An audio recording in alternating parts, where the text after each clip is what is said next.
And I also meet people in gay saunas. How do you meet people in gay saunas? This is gonna be not safe for work, but Hi everyone, I'm Skye. Today I'm going to chat with my friend Bryan about his dating experience as an LGBT Viet Kieu. Also, I recently launched my YouTube memberships where members can have early access, exclusive bonus content, and much more. If you'd like to become a member, click the join button down below to help support my channel. And if you haven't already, hit the subscribe button. And until then, let's get started. Hello, thank you so much for being here. Please introduce yourself. My name is Bryan. I am from Canada. I have been living here for the past 3 years. I consider myself like a Viet Kieu, or halfway local, because I was born in Canada, but I moved back to Vietnam when I was 9 years old, and then I went to high school here, but in an international school, and then stayed here until graduation, then moved back to Canada, worked there for a little bit, and then now I moved back here. So I spent half my life in both places. Which place do you prefer? Here. Oh my god, no competition. I love Vietnam. Why do you prefer it here more? It's just a lot more affordable, and I know this might sound a little bit strange to you, but it feels freer here than it does in Canada. How so? I feel the general vibes of Vancouver is that it's a lot more passive. People can be a bit more butt clenchy, more uptight. It's the bureaucracy that surrounds Vancouver. For example, when you're crossing the street here, it's you just go whenever, and then you're kind of on your own, and there's a chaos to it.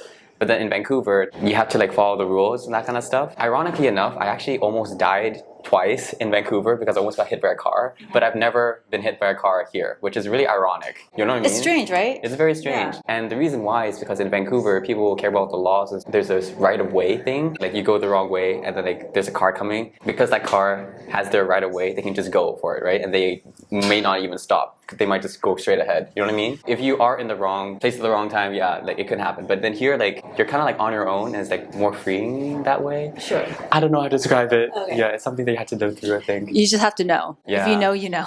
This next question is from a viewer. As a Viet Kieu, do you have a sense of belonging in Vietnam? Is part of your reason coming back to Vietnam is finding your sense of belonging here? I do have a sense of belonging, but I understand that it's from a very distinct perspective. As a Viet Kieu, when I'm back here, I can communicate with the locals, but immediately they can tell that I'm foreign because of my accent, right? And also I'm a little bit in a strange position because I was kind of raised here as a teenager. I did go to high school here, so I'm more local than a total Viet Kieu foreigner, but I'm not quite there yet, you know what I mean? And I have my accent in Vietnamese. I feel I don't really have a complete sense of belonging, but I still consider it home. It's hard to answer that question because you feel like a hybrid. Yeah, definitely. I definitely feel like a hybrid, but I think that's a good thing. I guess you could say I know my place here. Sure. I know I'm not a total local, and I'm fine with that. Happy to, talk to the locals and see what they can share with me and learn more.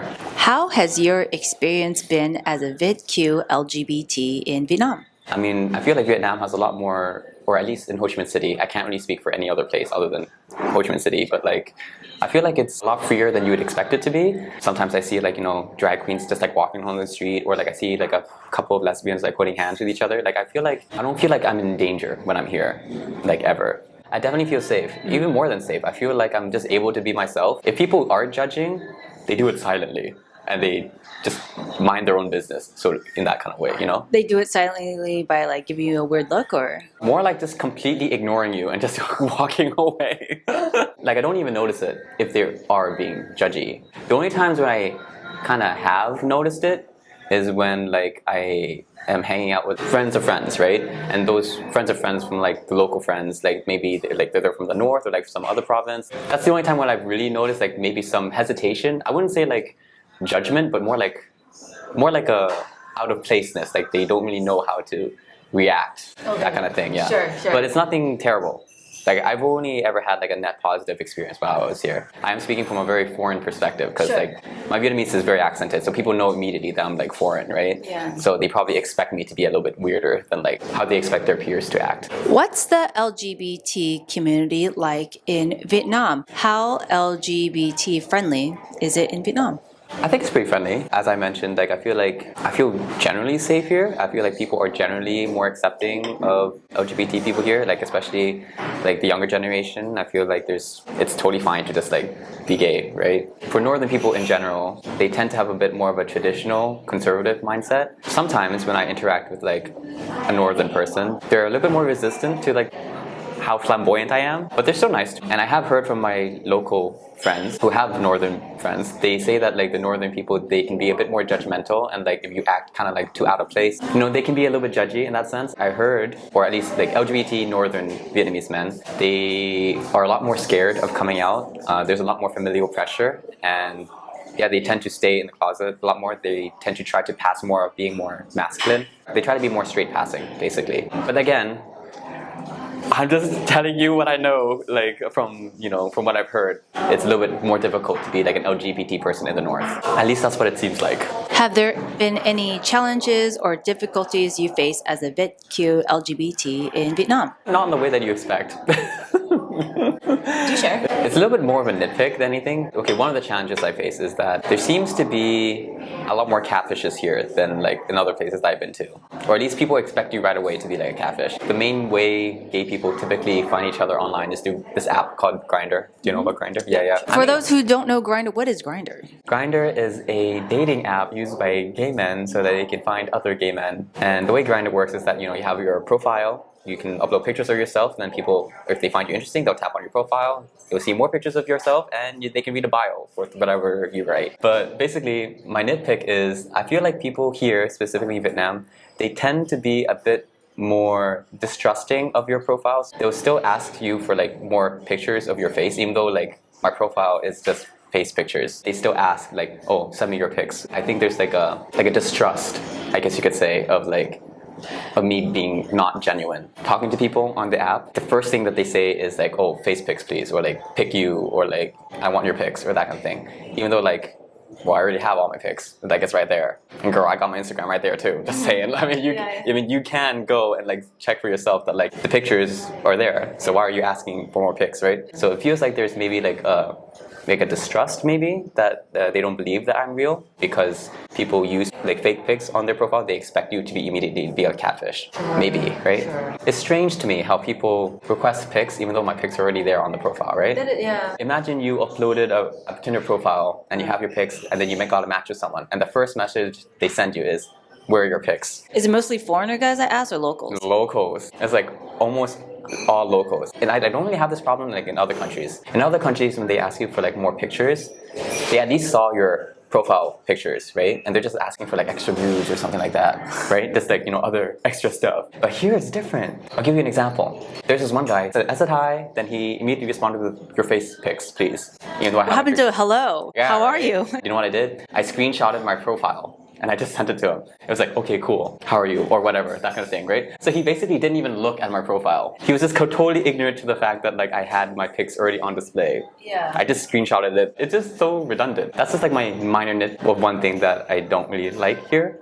But overall, I feel like my experience here in Vietnam being an LGBT person is like really great. I feel like everything that's bad, so to speak, is just like a minor nitpick. How do your family react to your sexual orientation?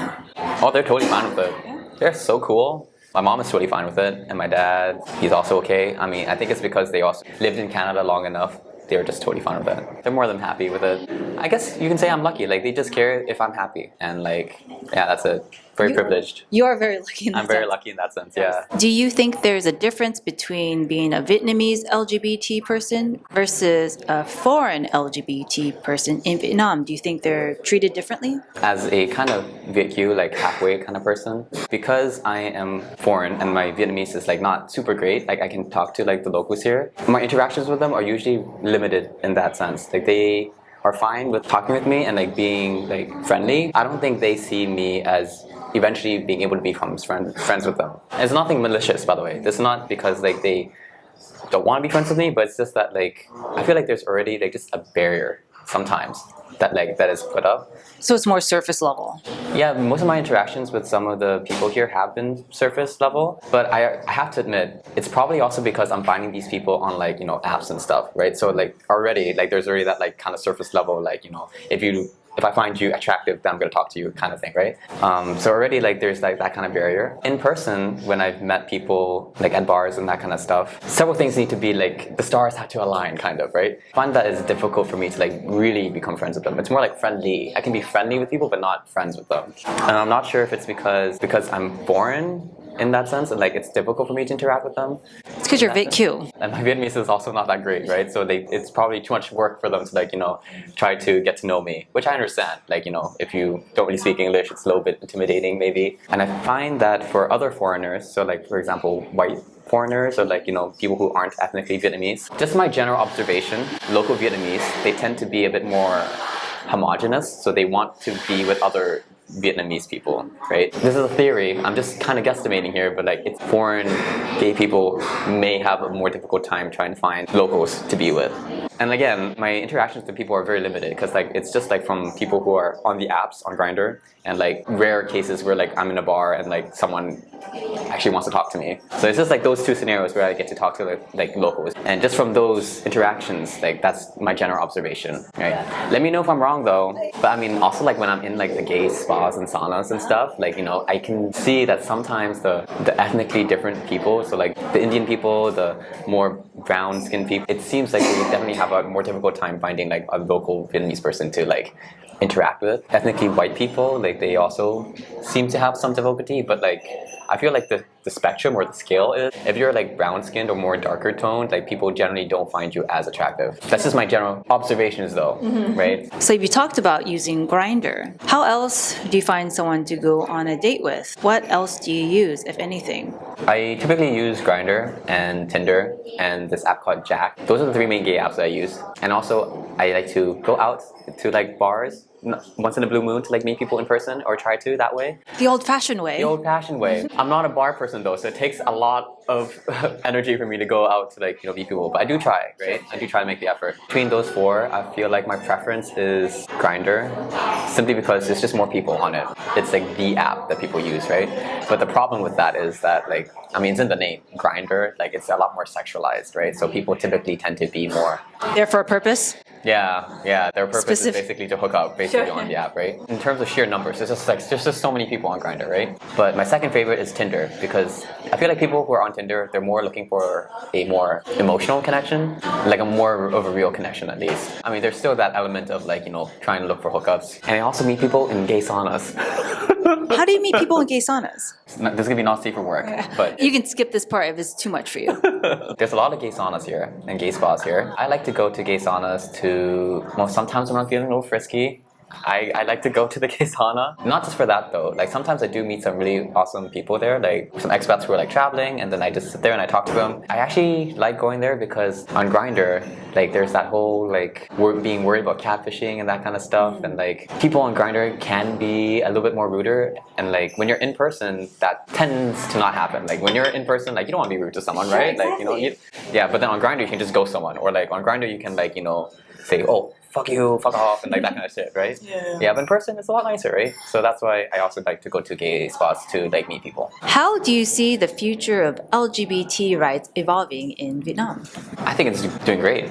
Just the fact that it's like not technically illegal here, you won't get reprimanded. Like you won't be persecuted here. You know what I mean? Yeah. Not like in other countries where like, people actually do like raids on like some of the gay saunas and that kind of stuff. Like here, that kind of stuff doesn't really happen, right? I feel like it's going in the right direction. Thailand just recently legalized gay marriage, right? And I think Vietnam will follow suit maybe in the next 20, 50 years, maybe. Maybe sometime in our lifetime. Maybe sometime in our lifetime, maybe not. But I feel like because the general attitude, at least here in the South, is like so, or at least it's more free than like other Asian countries that I've been around in. Who knows? Like it could happen. Yeah. It could happen faster than we think, for sure. Any red flags to avoid for dating profiles? If they say pick you, pics please. No, but in all seriousness, I think just the biggest red flags are the HF acronym I suggested. Also, be aware of the airplane emoji, because that also means being high if you're not into that. Like weed? The airplane emoji typically means ecstasy. So like airplane emoji, HF, and chill fun is what they call it. What's chill fun? Just being high, like some kind of roofie drug. I just know it stands for some kind of drug. If I'm wrong, let me know though, because my Vietnamese is not good. This has all been trial and error for me. Just from talking to people and observations, that's what I've noticed. I try to give people the benefit of the doubt, so like I do try to talk to them if they approach me. Sometimes they can be a little aggressive and unstable. Save yourself the trouble. So pretty much if you see any acronyms or unusual emojis, swipe left. Yeah, those acronyms specifically. Other red flags, beware of catfishes. I feel like they're more prevalent here. Ask to video call before meeting them. Yes, yes. What advice or message would you like to share for someone who's LGBT coming to Vietnam? You're gonna have so much fun, for one. I think just some general advice would be, come here, be yourself, don't be afraid of talking to locals, and don't be discouraged if you are ethnically diverse. I mean, don't feel discouraged if some of the locals, they tend to prefer the whiter skinned people. Don't be discouraged if you aren't, right? If you see on the profiles, the acronyms HF, if you're gay, you probably already know what this means, but if you're a younger person, maybe you won't know, but the acronyms HF stands for high fun, which means drugs and math, that kind of stuff. Obviously, don't talk to those profiles. Stay safe. If you're gonna meet someone, meet them in public first. That kind of stuff. If you want to have a good time, the most popular gay saunas are Nadam.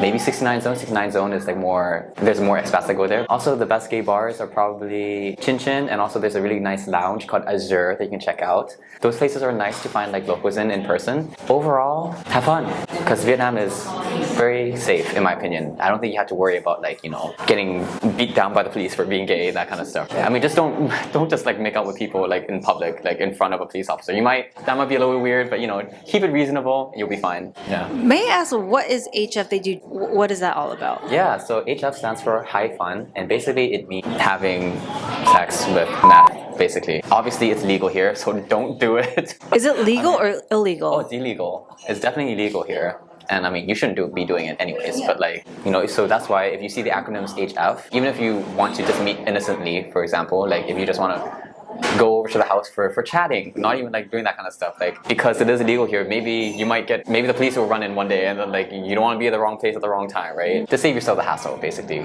Is it common to find a profile that says HF? Very common. It is very common here. I can go on right now, there'll probably be someone who's wanting that kind of stuff. Okay. They get addicted to that feeling, so okay. It's more like an addiction. Yeah. Is it mostly locals or expats that have that? Well, I think it's mostly the locals that advertise it, but I'm sure there are expats here that also do it maybe. I have tried to speak to some of the people when they approach me and if they have the acronyms HF in their profile and they're asking for, sometimes they're nice, sometimes they're not. I found that these people also tend to be a bit more unstable as well. Be safe, save yourself the trouble, and maybe avoid them. Just maybe swipe left. Yeah. If you made it this far, thanks very much for watching. What did you think? Join the memberships down below, and until then, I'll catch you next time. Bye bye.